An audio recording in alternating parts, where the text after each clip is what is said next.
Good morning, good day, um, good evening, whatever time zone you're in. I hope everybody is having a blessed day, wonderful day. Um, so I apologize. I was going to make a recording for yesterday. I didn't get to, but I'll make two today to make up for yesterday, missing yesterday. So I wanted to give an example because people always talk about how you should be always respectful, but they don't always give an example. So I'll give an example of how to be, or one of the ways you can, on personal life, on healthcare especially, how to practice respect and how sometimes it's not always, even if it's not given to you, how you can practice it in personal life. So last year, uh, there was a case, family case, where the doctor wanted to um, amputate a family member's leg, and they called me when I was driving in the car. The doctor, the surgeon, um, uh, didn't ask me. He started off by saying, "Oh, Maritron, you need to tell this family member that on Monday I'm going to be there at the hospital, and you need to come on Monday and tell this family member that they need to get ready to have their leg amputated." This doctor didn't ask me where was I sitting down or anything. Just as a matter of fact, when I'm driving, doing 65, 70 miles an hour on highway, telling me that, "Oh, you should tell this family member that they need to have their leg amputated." And I was kind of stunned. I didn't know what to say, so I just said, "Okay, uh, I'll be there Monday." Uh, when I got back to home, I called another family member who's an RN and said, "This is what the doctor is saying, but I don't think that the patient wants this."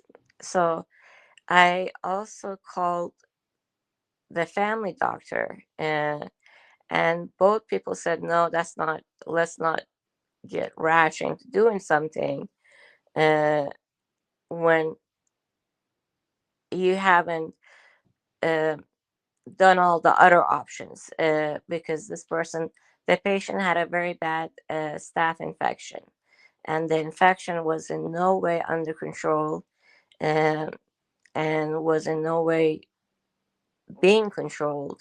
So why take an excessive measure where you can't come back from that? It's not like you can reattach something once it's been permanently removed.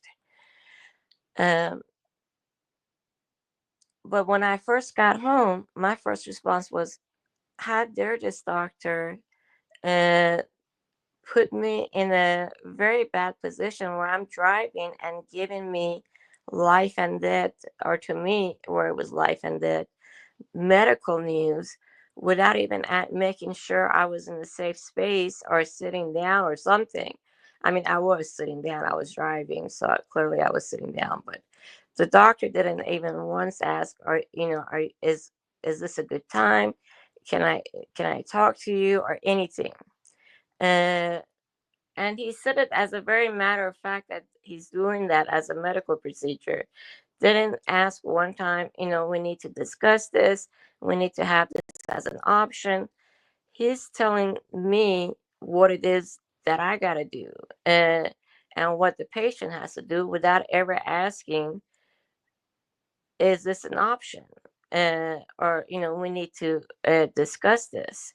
So there was no point in going back to the hospital and, being, because mm, I felt like personally I was being put in danger by uh, not even, by this doctor not asking anything of me as to whether I'm in a safe space.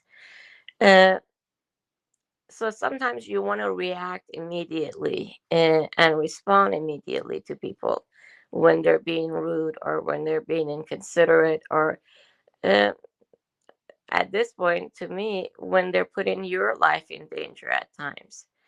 But uh, by thinking about it, and again, this is where getting advice or getting other people's recommendation comes in handy. Uh, and getting other people's help comes in handy. Because at my age, I've really understood that you have to have teamwork. This is a perfect example of having teamwork, because I was able to talk to two other people who were in the medical field, who had education, who one of them was a family doctor. He had a degree. He's practicing doctor for over 40 years or 30 years. So when I went back to the hospital, I didn't go back empty handed saying, uh, no, I don't want this or whatever. I was able to make a decision or respond to the surgeon with, no, we're not doing this, based on and giving them the reason as to why you're not doing this.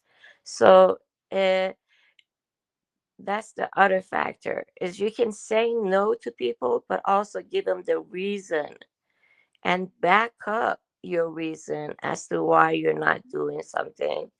And so, as you know, you can't just say no immediately and take that as a fact.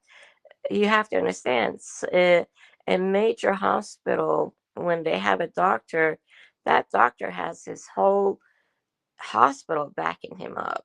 So if you're, whoever you are, as a patient, as a minority, you need to also have something to back you up, uh, and do it in a polite, professional manner in a response, because then it's much easier to not only say no, or whatever your answer is, whether it's no or yes, however way you want to respond, you have to be able to respond in a way where you can back up what you're saying. And just saying something or responding to something, if you can't back it up, doesn't help you. Have a backup. Have something, documentation. Have your own professional people backing you up on what you're saying. Because this doctor came back several more times asking the patient, "Are you sure we need to do this? You need to. You don't need to listen to other outside doctors. You need to do what we're telling you." Uh, so, you. This is another reason, is when they're set on their the doing something medically, you also need to be set and have, again, that backup as to what you want to do. So just an idea. Uh, it's one, you can't always respond immediately. Wait, take a breath, uh, and get other people's opinion, get backup, get that professional, whatever it is. This doesn't have to apply just to medical. Anything that you do in life, get backup uh, to validate your answer. You shouldn't have to. You shouldn't have to validate and back up your answer when you're saying something, but it doesn't hurt. It can only help you to have validation for what you're saying, to have proof as what you're saying, to show them you're not willy nilly saying no or yes or whatever the issue is. You're backing this up with documentation, with other professionals backing you. This what I'm saying can apply to anything. It's not just medical, but I've given you an example of being respectful. I was always very respectful to the doctor, uh, and very polite, and I responded to him, even though what he did was above and beyond inappropriate, medically, uh, professionally, however way you want to call it. His uh, he put me in a very precarious position, but by being able to respond in a positive manner, I was able to have a working relationship with this doctor. And that's another thing you want to have is, it doesn't matter who it is. You're gonna have people that you're gonna even, you might not run into this doctor for another 10 years, but you want to be able to have a working relationship with people. Even if you don't like him, even if you disagree with him, no matter what it is, you gotta be able to build that reputation and build that consistency in being able to have a working relationship with people.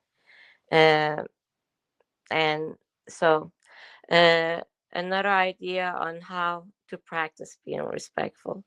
I hope it helped. Just an idea. Uh, I hope everybody has a blessed day.